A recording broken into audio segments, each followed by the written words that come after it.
So good Sunday morning. The the title of my message this week is Practicing Gratitude. And I don't know about you, but I am grateful to see the temperature in the 40s this weekend instead of below zero. I really hope that everyone made it through this winter blast okay. I have some bushes right outside the window of my office at my house, and sometimes I sit at my desk working and I watch birds hanging out in the bushes. Well, my parents have bird feeders, and with all this snow, I decided to get some of their bird feed, and I put a tray on top of one of the bushes, kind of like a tray that you'd see at a lunchroom, and I put bird seed all over it. And over the last week, it has attracted all kinds of birds. Sparrows, cardinals, bluebirds, wrens, chickadees, turtle doves, blue jays, birds. I have no idea what kind they are, and it's really fun to watch them. But sometimes as I watch them, I get aggravated when one of the birds becomes a bully and runs the other birds off. And I think to myself, what a jerk. He's selfish when he should be thankful. I mean, I'm giving him food in the snow in the wintertime. And I really like the ones who just eat and mind their own business and leave the other birds alone. Yeah, yesterday morning, this one little tiny bird was holding its own against the bullies, and I tried to figure out what kind of bird it was, and I had Tanner helping me, and we think it was a American goldfinch. And this little guy was not intimidated. He held his own. And now, here's the thing. I noticed the same thing happening with the deer during the snow. My dad lives next door, and he puts feed out for deer, and he has about 6 that normally come out and eat on a regular basis. However, with this snow, that number has doubled. He's had as many as 13 deer out there of an evening, and it's the same thing. You watch, and a couple of them are bullies. They try to fight and run off the other deer, especially the smaller ones. I don't deer hunt, but if I did, I think I would go out there and shoot the bully. So, practicing gratitude. I know that these birds and deer are wild animals. They don't understand or practice gratitude. But how about us? Do we practice gratitude? Gratitude is the quality of being thankful, readiness to show appreciation and to return kindness. We've been going through this book, Trade Your Cares for Calm by Max Lucado. And he has a chapter in this book titled Practice Gratitude. And so today I want to take a few minutes to share with you some of the things that he says in this book. But then I want us to look at a story in the Gospel of Luke about gratitude. So first of all, some things that Max Lucado says. He says that gratitude is the greatest of virtues. That grateful people tend to be more empathetic and forgiving of others, that those who keep a gratitude journal are going to be more likely to have a positive outlook on life. He talks about that gratitude improves self-esteem and it enhances relationships. And he said if it came in a pill form, it would be deemed the miracle cure for anxiety. And then he talked about that we should take a moment and look at our blessings. And when he said that in the book, it made me think of this old hymn, Count Your Blessings. You guys remember that? And in this hymnal, it's on page 771. And I'll just read some of the lyrics to it. It says, when upon life's billows you are tempest tossed, when you are discouraged thinking all is lost, count your many blessings, name them one by one, and it will surprise you what the Lord has done. And then verse 2 says, are you ever burdened with a load of care? Does the cross seem heavy that you are called to bear? Count your many blessings, and every doubt will fly, and you will be singing as the days go by. Then verse 4 says, so amid the conflict, whether great or small, do not be discouraged. God is over all. Count your many blessings, angels will attend, help and comfort give you until your journey's end. And then the chorus is, count your blessings, name them one by one. Count your blessings, see what God hath done. Count your blessings, name them one by one. Count your many blessings. See what God has done. Man, there's a lot of truth to that. Oftentimes we count all of our problems, but how often are we counting our blessings? Max Lucado says that as we look at our blessings, anxiety grabs his bags and he slips out the back door. Worry refuses to share a heart with gratitude. He goes on to say that we should focus more on what we have and less on what we don't have. Now, he tells a story in this book, and this is his story, not mine, but and I'm improvising it here a little bit, but he says he was flying to Dallas, and at the airport counter, the lady told him that the flight was overbooked and they had no more tickets in coach.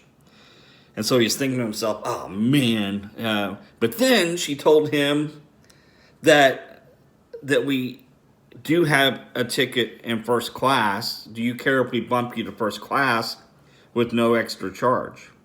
And he thought, man, that is awesome. So he says, I got on the plane and I was nestled down in my wide seat with extra leg room. And he said, color me thankful. But then he said the fellow across the aisle from him was not as appreciative to be in first class. In fact, he was complaining. He was angry because he only had one pillow and he demanded to get another pillow. And he said, here I am on the other side of the aisle and I'm sitting back smiling like a guy who had just won the lottery without buying a ticket. One passenger grumbled, the other one was grateful. The difference? The cranky guy paid his way onto first class. My seat was a gift. He goes on, he says, if you feel like the world owes you something, you better brace yourself for a life filled with many sour hours. The grateful heart, on the other hand, sees each day as a gift. Thankful people focus less on the pillows that they lack and more on the blessings that they have. And then he ends it by just saying this, on which side of the aisle do you find yourself? So let me ask you this. How many of you are on Facebook? I know a lot of people are, and I admit that I check Facebook at least a couple times a day. I post my sermons every week on Facebook, and occasionally I will post something, but most of the time I'm just looking at what other people are posting. Kind of like watching the birds out of my window. It's interesting to see what people post. Some people are very negative. They post about negative things that they see. They air out critical or unhappy thoughts that they are having. Some people have a steady diet of critical, negative, and ungrateful posts. But some people are very positive. They post about positive things that they see. They talk about kind, generous, and grateful thoughts that they are having. Man, you can certainly see the difference in what people post. Max Lucado, in his book, this is the last thing I'm going to say about him, then we're going to move on, says, nobody other than you has the power to make you miserable and unhappy. As you pass through your day, look for opportunities to see the good in the world, in nature, and in life. This simple exercise will place your mind in a healthy posture of gratitude. So I don't disagree with anything that he says here. I think everything that he says in this chapter is useful. However, I think reflecting daily on what Jesus did for us on the cross should put us in a posture of gratitude more than anything else. And we see that in a story that's recorded in Luke chapter 7, verses 36 through 50. And the title of this section is A Sinful Woman Anoints Jesus' Feet. And I don't like that.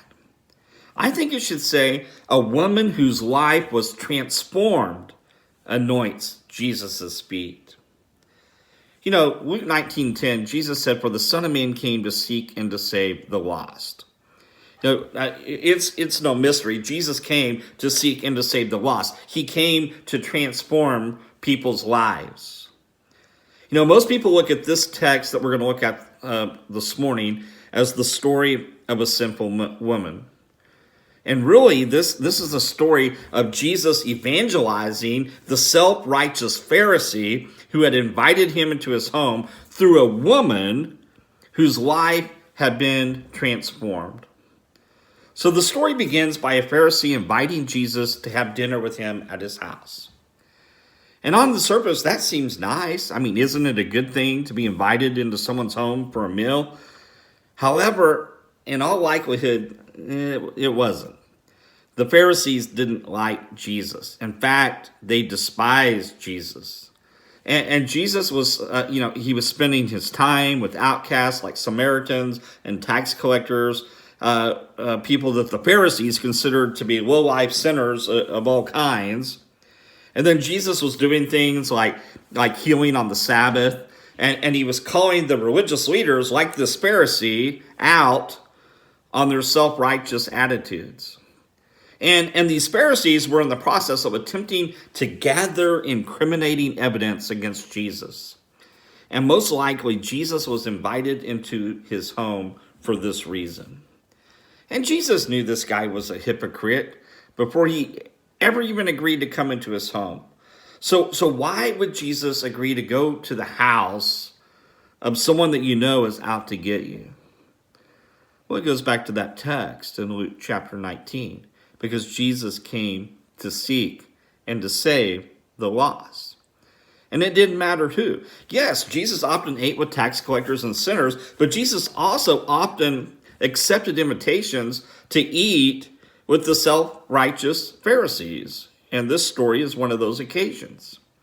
So Jesus is at this house reclining at the table when a woman who had lived a sinful life in town learned Jesus was eating at the Pharisee's house. She brought an alabaster jar of perfume, and she stood behind him at his feet weeping. And she began to wet his feet with her tears, and then she wiped them with her hair, kissing them, and then she poured perfume on them. So let's stop right there for a minute. So it says a woman who had lived a simple life in town comes in. In all likelihood, she was well known as a prostitute. That term simple has some disdain in it. It refers to those who were considered the lowlives in that culture. It would have included like tax collectors, the thugs and thieves that worked with the tax collectors, drunkards, prostitutes. So here's the thing. This woman knows that she would not be welcome going into the house of a Pharisee. And under normal circumstances, she wouldn't want to go anywhere near the house of a Pharisee. So why go in? She goes into this house because Jesus is in this house. And she came to this house with a plan. She brought an alabaster jar of perfume with plans to anoint Jesus's feet with it, to anoint Jesus with it. She probably planned to anoint his head with it, but her plan gets altered here. So she came in an act of gratitude.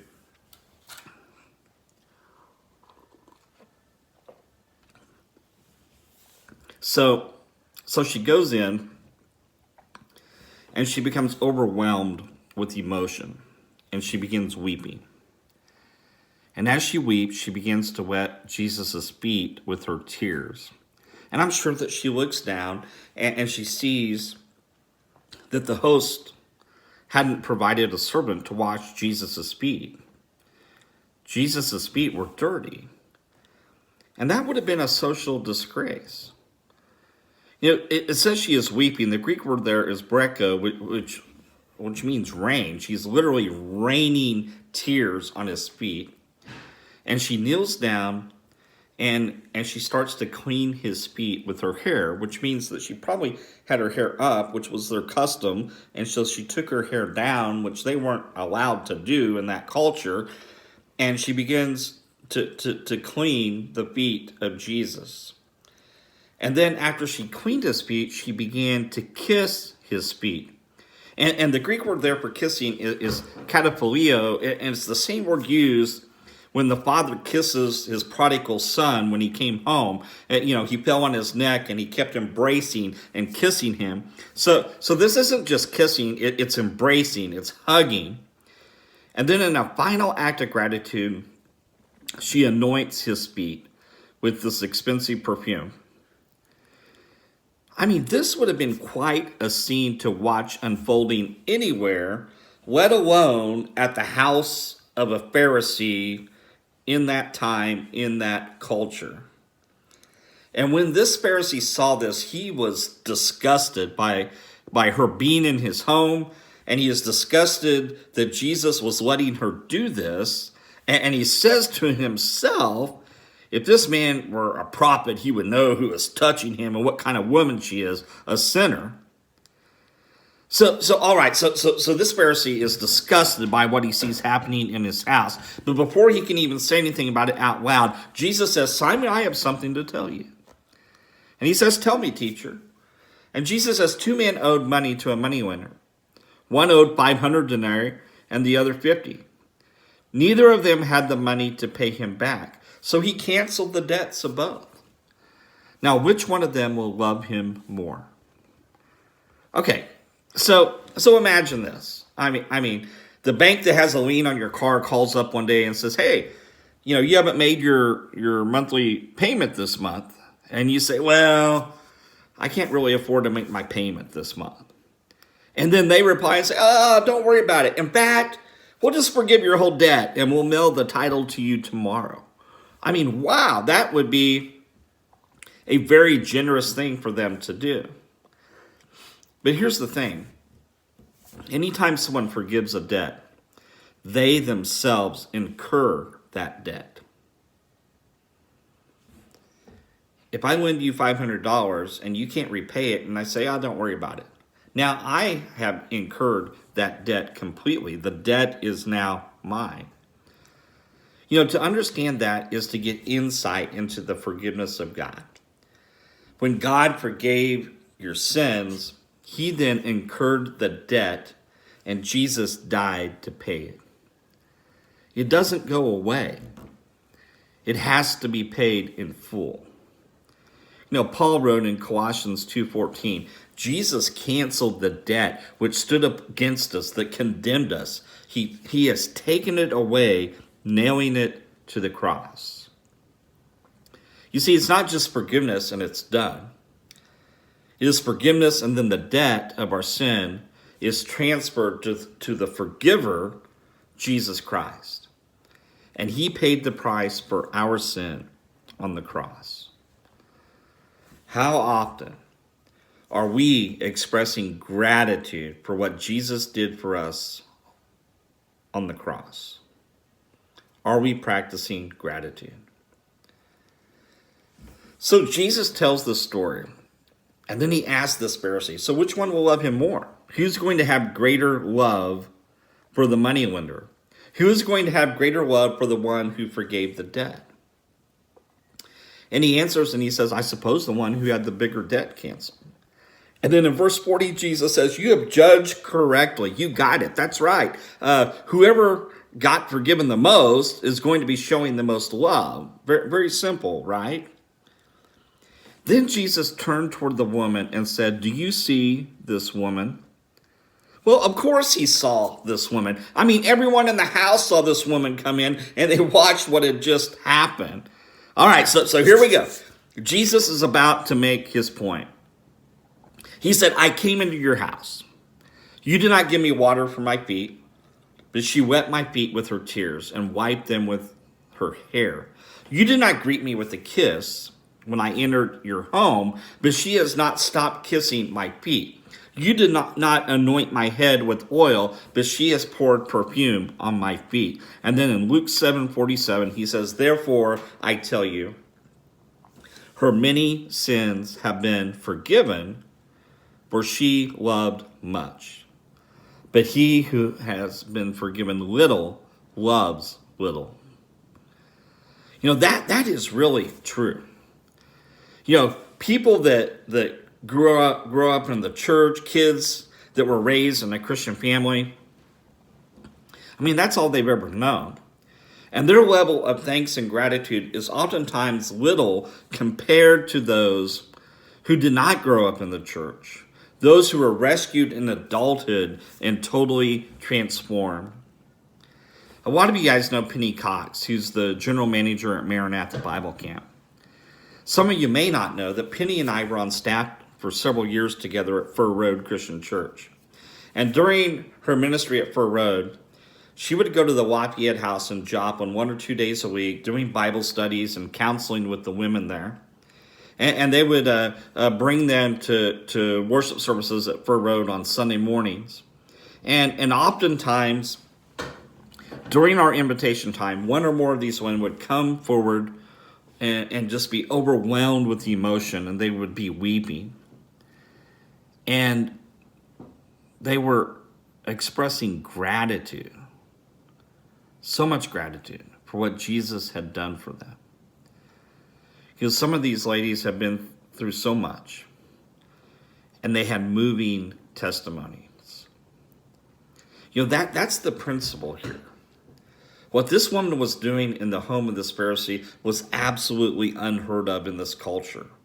I mean, what would make someone do that? What would make somebody so grateful?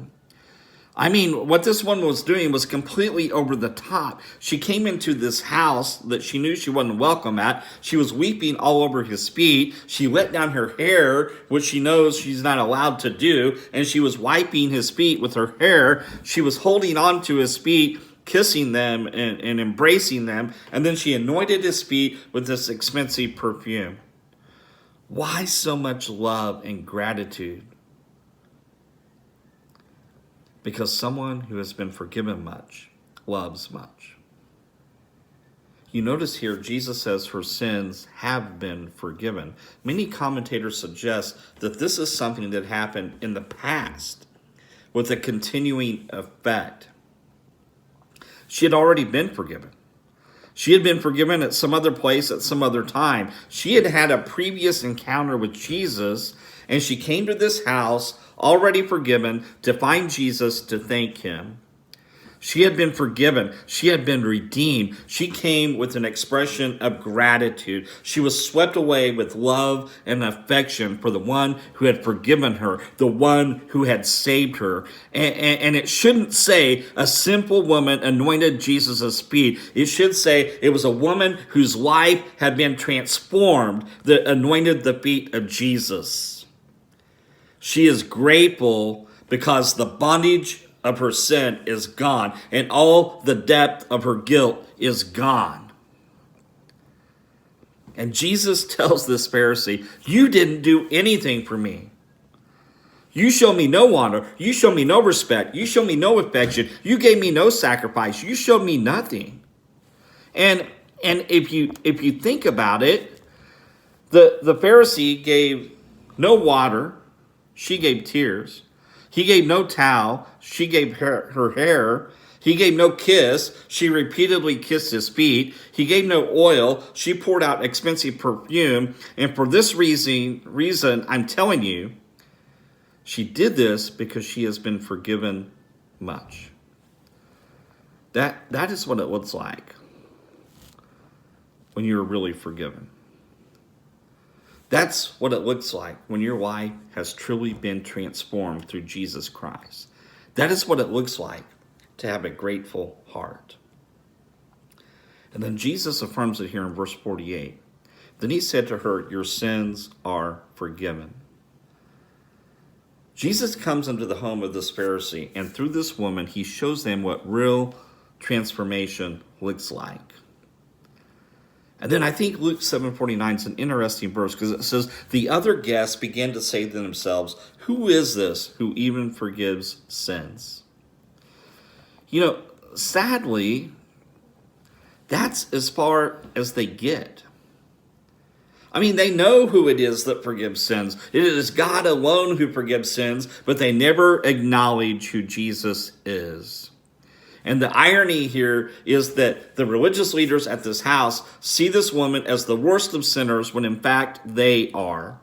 The worst possible sinner, the most unredeemable, is the one who thinks he's not a sinner and doesn't need redemption. The one who thinks God is pleased with him just the way he is. The worst kind of sin is the sin of self-righteousness. The assumption that on your own, by your own moral merit, you can earn a place into heaven.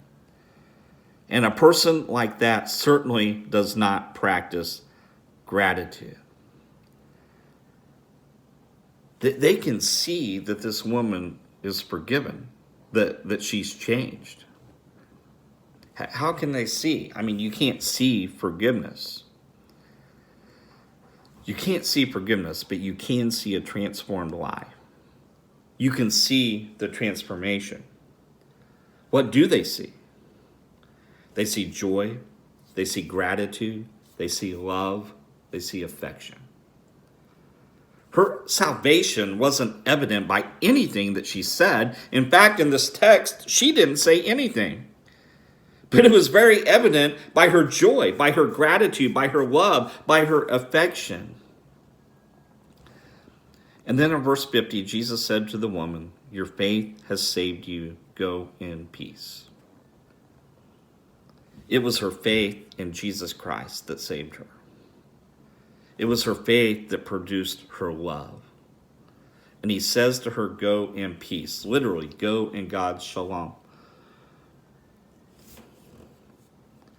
Let me just ask you as I close, have you come to Christ in faith and embraced him and experienced his forgiveness? Has your life been transformed? Is it filled with joy, with gratitude, with love, with affection? Are you practicing gratitude? God bless. I hope you all have a great week.